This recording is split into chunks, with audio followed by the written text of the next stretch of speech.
So I returned to Los Angeles from college in like 1975, 4 or 5. And when I came down here, of course, I was single after my girlfriend went off to Rio. So I showed up in LA where I belonged, and my friend Larry had a job, and he had a girlfriend, and his girlfriend had a sister, and they introduced me, and her sister's name was Donna. And she turned out to be, well, she kind of took a shine to me, but she was so much different than any other girl I'd been with. I mean, I like weird girls, and I end up with them. But Donna was kind of in a whole different class. So just to give you an idea, she, earlier that year, she had a pictorial spread in Penthouse. She was really into Scientology. She kind of attended classes regularly up at whatever, the castle or something, I don't know. She hung out mostly with drug dealers.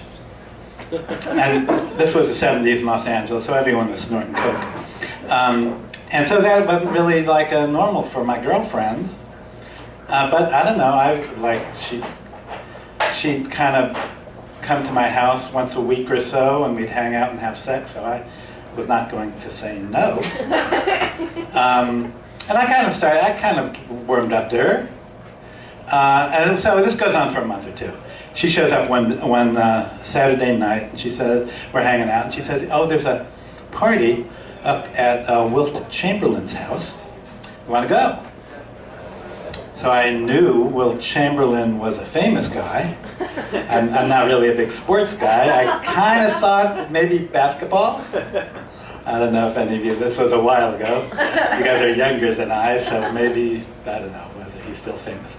So I knew a famous guy. Okay, so sure, Donna. So we get in the car, driving down Mulholland, and she says, okay, go down a little further, see a little gate up there, turn left into the gate, park over there.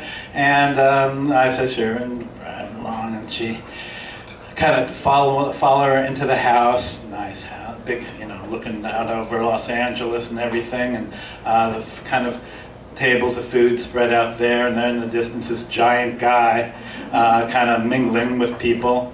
And so she kind of takes me up to him and says, oh, I'd like you to meet Alicia, he's my boyfriend. He says, nice to meet you. I'm shaking my hand. He said, go get some food, you guys. So we got some food. I don't know, not much to do. I didn't know anyone. I don't know whether, anyway. So we're kind of hanging out there, and she said, oh, I want to show you something, Alicia. So I kind of follow her into this bedroom with a giant round bed in it. And she kind of plops down on it. And she kind of motions for me to plop down with her.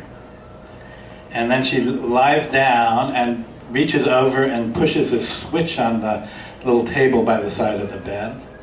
And the roof, pulls back to expose the stars and the moon hanging above us. So she was kind of showing off.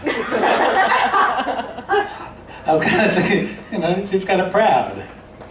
I didn't know exactly what to think of this. So, I don't know, this relationship lasts for a couple more months. And then, I don't know if you guys have, a couple of years later, Wilt Chamberlain writes a book, biography, and in it, the main thing that he claims, I don't know, you've probably heard, the main thing he claims is that he had sex with 20,000 women. And so I'm sure all 20,000 of them were proud of, but that moment, when we were lying on that bed, I realized was the closest I'd ever come to fucking 20,000 women. Thank you.